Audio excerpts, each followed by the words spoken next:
This has Laker fans fired up after they get a much needed win against the Houston Rockets in a dogfight of a game with playoff level intensity, and they got some huge contributions from the bench, and everybody who played helped out the Lakers to get this much needed win.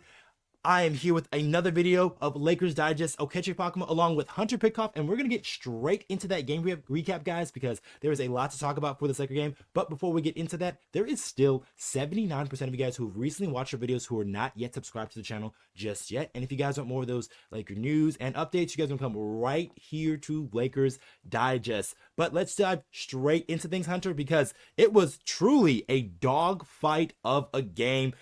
This game barely got over the hundreds. Teams were struggling to score left and right. Hunter, just talk to me how you're feeling about this game for the Los Angeles Lakers and how they're able to get this W.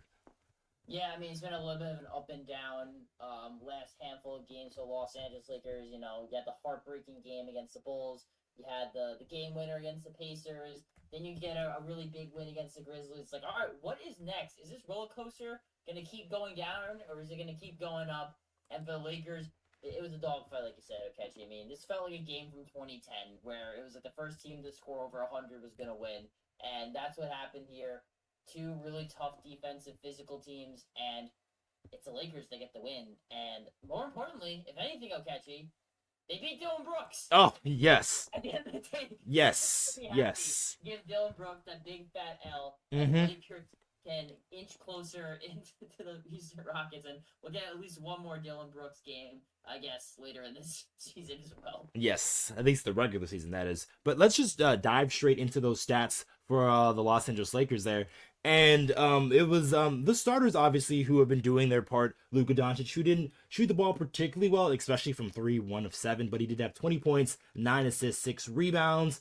Austin Reaves kind of tapered off from his scoring. He's been scoring almost like 27 a game recently, but he just only had 12 points in this one, but he did have 8 rebounds, 3 assists, and a couple of steals. And then LeBron James only had 16 points, but he did have 2 steals, 2 blocks, 8 rebounds, was really doing his part defensively. And then Hachimura also could not get a shot to fall with just 7 points. But the guys who were really carrying the Lakers, at least shot making wise, was Dorian Finney-Smith and Gabe Vincent, who each had 20 points each and both hit 6 3-pointers. Just incredible stuff from those guys. So actually I just want to just talk about those guys because Gabe Vincent and Dorian Finney-Smith, two guys who have been around the league for some time. You know, they're veterans. They've been in playoff battles before, so they understand these big game situations. So how was it, Hunter, talk about how was it to see guys like Finney-Smith and Gabe Vincent really play well up to this caliber and this type of play?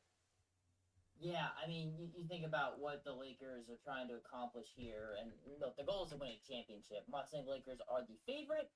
Are they one of the favorites? Perhaps. We'll see how this team performs in the playoffs, but I think the big difference between a team like the Lakers and a team like the Houston Rockets, we'll throw out there because they just played them.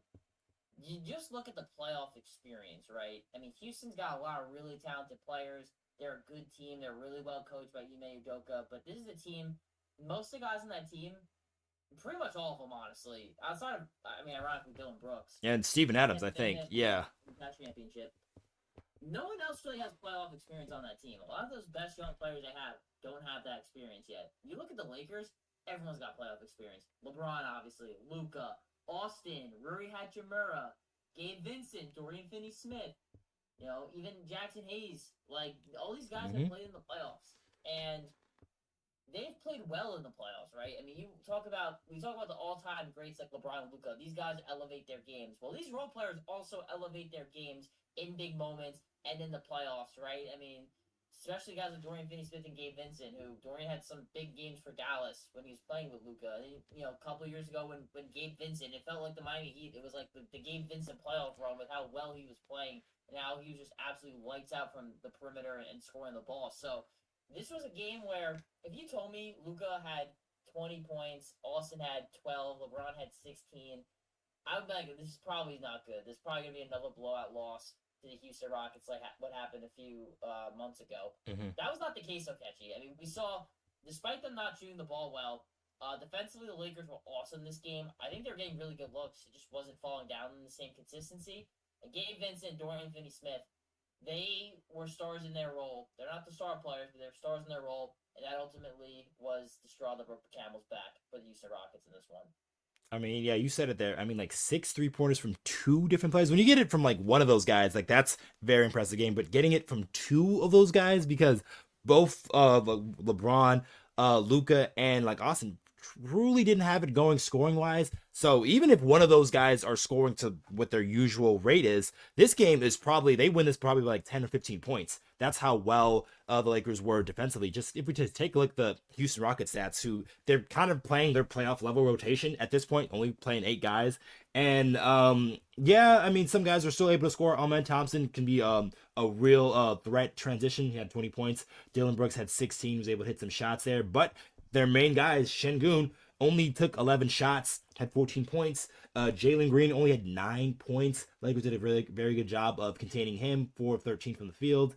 And then, yes, they got some good production from their bench with Jabari Smith and Tari Eason. But the main characters you wanted to keep in check, Jalen Green and Alfred Şengün, that's what the Lakers were doing. And there's a lot of times where the Lakers were playing that small ball unit against the Houston Rockets, and there were times that the Houston Rockets were throwing out Steven Adams and Alfred Şengün. So it was really good to see the Lakers really leverage a small ball unit and use it to their advantage, especially defensively, because that is where a lot of the questions really lie for the Los Angeles Lakers. So let's hop into our next topic, and the Lakers were really just had to stay ready to be ready.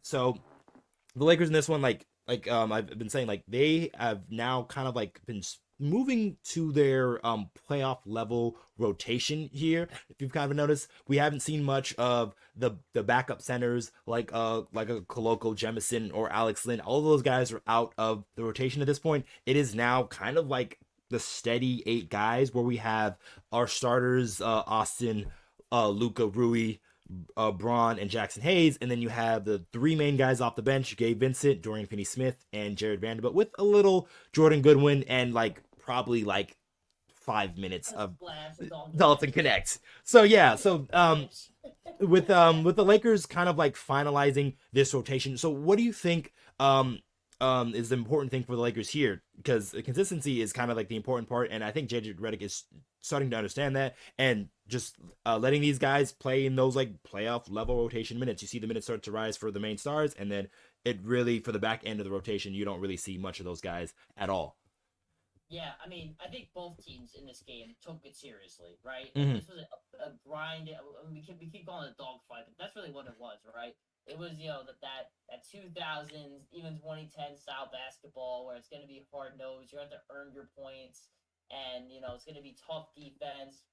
And the Lakers, they matched that intensity, right? I mean, Houston, they're not a high flying shooting team. They're not a high octane scoring team. They're gonna beat you up, and this was a game especially where Houston's really big. I mean, they were playing Şengün at the 4 and like Jabari Smith at the 3. Like, and Jabari's Yeah. like 6'10". Like, they were playing big against the Lakers, and it didn't feel like that the Lakers were getting dominated in those situations at all. And I think a reason why is the effort. Obviously, they were rebounding the basketball really well. I think Mm-hmm. Houston might be the best rebounding team in the NBA, if not they're right up there with the best. And the Lakers were especially in the first quarter. I know the shots weren't falling, but they were cleaning up on the glass, especially in the offensive glass, at least giving themselves opportunities and rebounding the basketball. One of the Lakers' Achilles' heels is that they're not good in transition. Their transition defense, it's gotten better, but still not good. When you rebound the basketball, though, you're keeping teams out of transition. And that's what the Lakers did, because obviously they didn't shoot the ball well, so that's not going to help. But their ability to get long rebounds, fight for rebounds, get deflections. Even Austin Reaves, I thought defensively he was really good in this game, making some key Mm-hmm. deflections and getting some steals. Even the foul on Dylan Brooks in transition, making sure he didn't get that ball up to get an and one. He made him earn it at the line, and he missed. Yes, Dylan Brooks he missed. did. And that ultimately kind of iced the game for the Lakers. So it's those plays like that where the Lakers are making those plays now, and JJ Redick against a big team did not go against his philosophy. He goes, "We're gonna play small."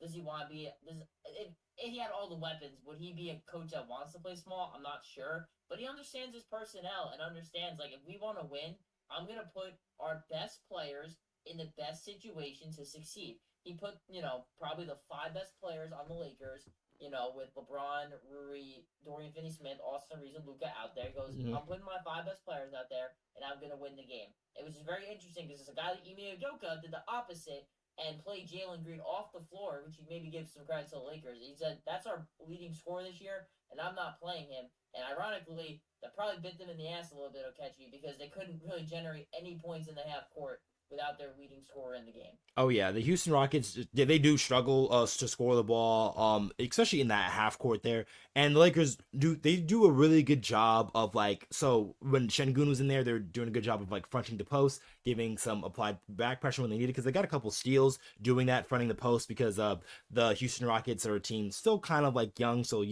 inbounding it to the post can be something that they struggle with. But yeah, it was really good to see the Los Angeles Lakers really kind of like utilizing their small ball units and utilizing those players' strengths because guys like LeBron, guys like Rui, guys like Dorian Finney-Smith, like they're not the tallest guys on the floor, but they are pretty strong dudes. So like using them to front the post, using them to gang rebounds. So like it seems like an effort. You talked about them kind of like tipping out rebounds. Like I've seen LeBron and Rui do this at multiple occasions. Like if they can't get the rebound, they'll tip it out to a teammate, which has been great to see for especially when the Lakers are who have been a poor rebounding team these past like 3 seasons or so.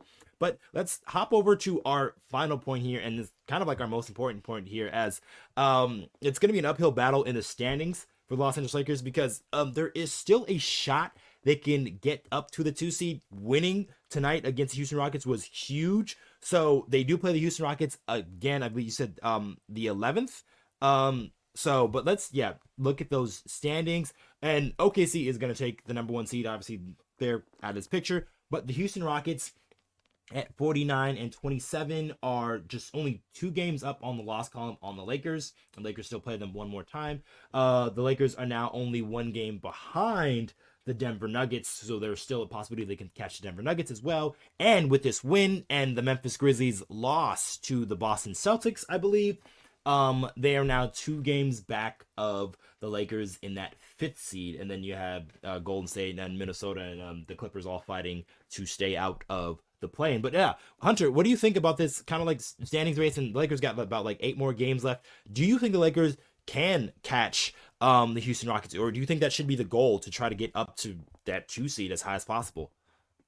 I think yes. I think the goal is obviously. I know the main goal JJ Redick has ever said was we just want to avoid the play-in tournament. As long as the Lakers don't royally screw this up, they're gonna probably avoid the play-in tournament. I'll even knock on wood first, guys, just to make sure it doesn't happen. But let's get a little greedy, right? I mean, you want to have home court. Lakers are a much better home team than they are on the road. That's definitely Oh yes, yes. and the good news for the Lakers is, this schedule coming up might not be as daunting as you might think it is. Like, yes, they got the Golden State Warriors. That's a team that's going to be a tough game. Mm-hmm. They got the Pelicans, who they just announced that Zion Williamson and CJ McCollum are shot down for the season. That's a home game as well. Maybe a trap game, but if the Lakers bring that intensity, that should be a win. Then they got 2 straight games in OKC against the Thunder, right? I doubt the Thunder are going to play all their guys in both those games. I mean, if they do, they are actually insane, and it just shows you like the Laker bias. But I feel like they're probably going to hold it close to the vest. They are so far ahead in the standings as the 1 seed. I doubt they play both games. I think they'll only play one. And then they got the Dallas Mavericks. I don't know what their deal is. I mean, it's going to be a highly emotional game. Yeah, it is. His first game in Dallas. Could be Anthony Davis's first game against the Lakers. Mm-hmm. So that could be a very emotional game. Definitely going to be excited to watch that one. But we'll see, like, how that works. And then, the Lakers got the Rockets again on the 11th, and they end the season against the Portland Trailblazers. So this isn't a horrible end to the schedule. Lakers had a tough stretch, but this could be pretty reasonable, right? If they win 5 out of these 7 games, I don't think that's an unrealistic number, right? You win the games you should win, and then, you probably beat, Houston, OKC, or Golden State Warriors in that one. That probably should be ultimately like a realistic goal for the Lakers. And since they can get that tiebreaker, put a loss in the Rockets column while putting a win in yours, pass the Denver Nuggets. They have tiebreakers against all these teams, Okechi. Mm-hmm. And as a result, the Lakers can position themselves to be as high as the 2 seed. Some things might have to break their way, but It's not out of the realm of possibility. And I think just getting to that 2 or 3 seed so you can avoid both Denver and the Thunder, I think that's the biggest win-win scenario for the Lakers. Yeah, because if you're thinking about it like on the long haul, because you don't want to go into the playoffs and possibly having to face not only a Denver and an OKC, so you don't want to face them both. It's probably like one or the other, and you would much rather have it in the conference finals than anything.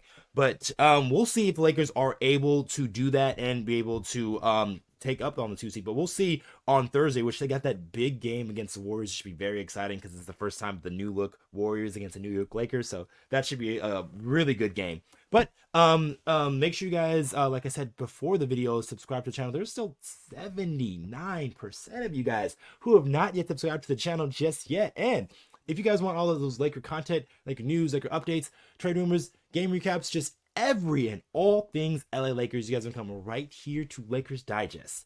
I've been your host, Okechi Apakama, along with Hunter Pitcoff, and we'll catch you on the next one.